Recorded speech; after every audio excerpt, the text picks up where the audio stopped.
Hello everyone, welcome to Chapter 3. Chapter 3 is all about tax planning strategies and the limitations on those strategies. It is important for us to talk about tax planning because the whole point of tax planning is to maximize the taxpayer's after-tax wealth while achieving the taxpayer's non-tax goals. So what does that mean? If we make the comparison to say, like, oh, if the goal was to minimize taxes, how would we minimize taxes? We would probably have to reduce our taxable income so we pay fewer taxes. However, in the real world, we don't want to make less money. We would prefer to have more money available to us to do the things that we want to do. And so that's why the tax planning goal revolves around that maximizing the after-tax wealth of the taxpayer. So in order to achieve that, you have to consider tax and non-tax factors in your tax planning.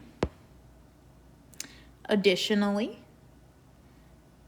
we have to remember the difference between tax avoidance and tax evasion whenever we're planning. So tax avoidance, I'm going to highlight that in green. So tax avoidance is good. It is legal. We are allowed to avoid paying taxes.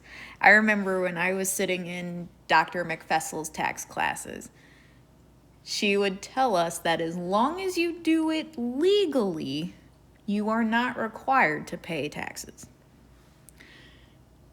Tax evasion, on the other hand, is bad.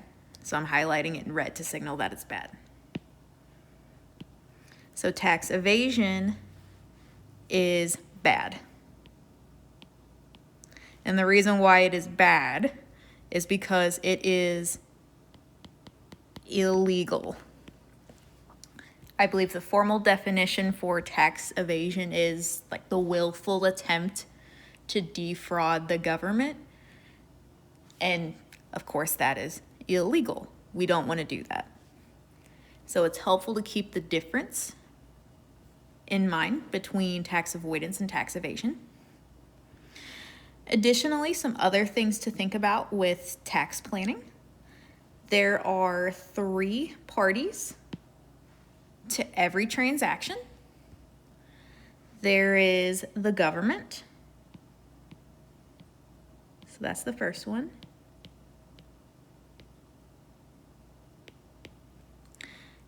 The taxpayer.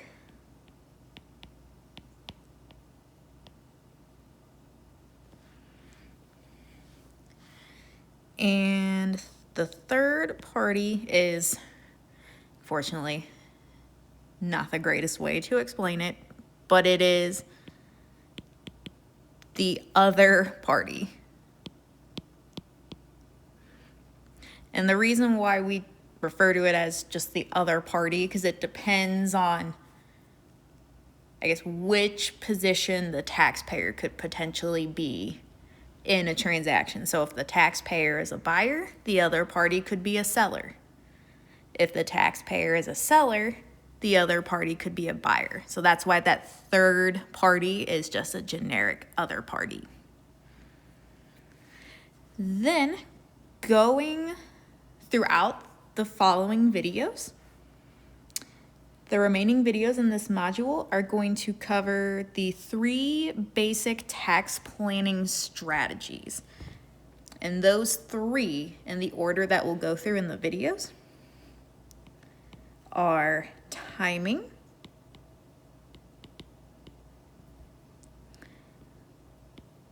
the second one is